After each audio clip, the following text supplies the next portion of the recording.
Mais là, donc, c'est pas une arrestation, c'est une inculpation. OK? C'est une inculpation, sauf que c'est pas une inculpation d'un criminel ordinaire. C'est le directeur du FBI. Le directeur du FBI a été mis en accusation. Est-ce qu'on peut... Ça n'a presque pas fait de bruit dans les journaux, un peu, là. On nous dit que c'est une menace à la démocratie, comme d'habitude. Hein? Inculpation de James Comey, nous dit Radio-Canada, est un moment très dangereux pour la démocratie. Ça, généralement, c'est le signe d'une intervention de l'État profond dans les médias. Ça. Menace à la démocratie, je range ça là-dedans. Là. Menace à la démocratie. Tous ceux qui disent menace à la démocratie, c'est comme sur Twitter, ceux qui ont un petit drapeau ukrainien, là, c'est comme tu te mets tu te colles dans le front un truc genre État profond, là. Je collabore avec l'establishment. Mais donc, l'ampleur de ça, c'est comme aux États-Unis, c'est le Chief Law Enforcement Officer. C'est le numéro 1 de la police aux États-Unis qui a été mis en accusation. Mais il a été mis en accusation pour des trucs, somme toute, assez mineurs. Somme toute, assez mineurs. Je vais chercher mes mots aujourd'hui, je le sais, là, je suis fatigué. Genre parjure, etc. On n'est pas dans la conspiration, mais il faut comprendre qu'est-ce qui se passe exactement. Il faut comprendre qu'est-ce qui se passe. Et donc, il y a une façon graduelle de faire ça. Donc, ça peut sembler anodin et rien de spécial, sauf que juste en termes d'image, ça ébranle les colonnes du temple, puisque le policier numéro 1 aux États-Unis, celui qui est censé être d'une probité exemplaire, est mis en accusation pour avoir menti, entre autres. Mais je vais vous dire en fait ce que je pense assez rapidement. C'est que James Comey collabore avec les Patriotes et c'est une petite tape sur la main en échange de sa collaboration pour aller chercher des poissons beaucoup plus gros. Donc, si on comprend comment fonctionne les opérations de police, généralement, là, par exemple, l'opération pour aller chercher la famille Gambini aux États-Unis, Carlo Gambino, John Gotti, etc. Hein? Ou bien, par exemple, à Montréal, dans les années 90, les Hells Angels avec Maurice Momboucher, tout ça. Comment les forces de police opèrent dans ce style d'opération-là? Ben, ils vont arrêter comme en premier les petits en bas de la pyramide.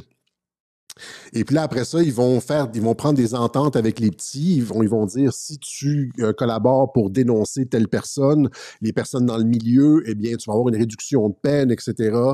Et puis là, les personnes du milieu, eux aussi, ont comme un truc...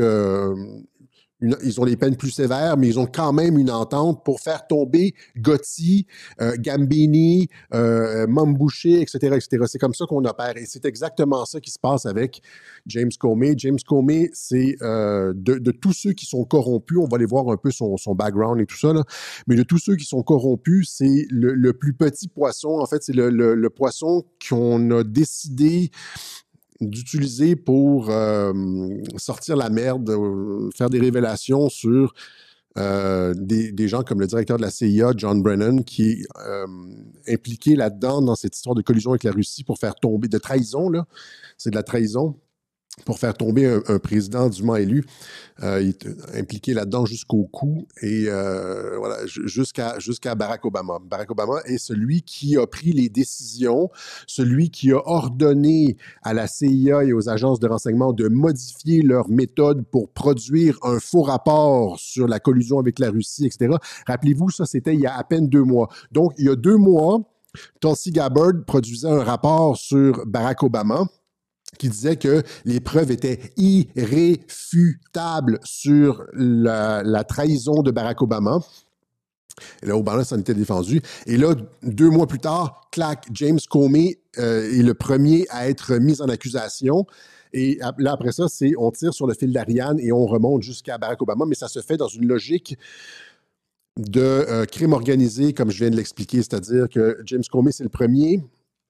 Et c'est lui qu'on va utiliser pour remonter jusqu'à Barack Obama, en fait, d'échelon en échelon jusqu'à Barack Obama. Je vous montre rapidement ce que Tulsi Gabbard annonçait il y a à peine 2 mois pour en fait, comme mise en bouche, là. La directrice du renseignement national, Tulsi Gabbard, publie aujourd'hui un rapport explosif qui révèle un complot mené par le président sortant Barack Obama et ses agences de renseignement pour saboter le président élu Donald Trump, manipuler l'électorat et saper la légitimité d'une élection. Il existe des preuves irréfutables qui détaillent comment le président Obama et son équipe de sécurité nationale ont ordonné la création d'une évaluation des services de renseignement qu'ils savaient être fausse. Ils savaient que cela favoriserait le récit inventé selon lequel la Russie aurait interféré dans les élections de 2016 pour aider le président Trump à gagner, le vendant au peuple américain comme s'il s'agissait de la vérité. Mais ce n'était pas le cas. Gabbard a mis la main sur un rapport de la commission du renseignement de la Chambre des représentants qui était resté sous clé dans les coffres de la CIA pendant près d'une décennie. Les enquêteurs ont passé plus de 2000 heures à examiner comment le canular russe avait vu le jour, interrogeant 20 responsables de la CIA et du FBI. Il s'avère que l'administration Donald Trump gagne. Deuxièmement, que Poutine a pris des mesures pour aider Trump à gagner.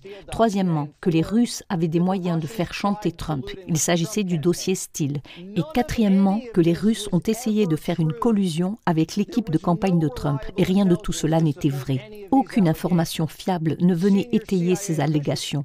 Les hauts responsables de la CIA... Et donc, ça a été fabriqué entièrement par Barack Obama. On fait juste, on remercie Aline de Quantum Leap Traduction. On mettra le clip au complet qui réexplique toute cette histoire-là sur notre chaîne Telegram.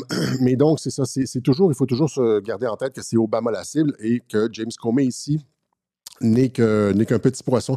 Et de toute façon, pour ne pas sauter de joie trop rapidement, il faut se rappeler, évidemment, que dans les tribunaux, si ça va s'en aller devant des tribunaux civils, et devant les tribunaux civils, c'est très difficile d'avoir des accusations, c'est-à-dire des convictions réelles. Pensez à Diddy Puff Daddy, pensez à Igor Danchenko, les procès de John Durham, Michael Sussman, etc. C'était des dossiers faciles à défendre devant un jury, puis les jurys ont finalement innocenté toutes ces personnes-là. Diddy, sur les points les plus importants, il a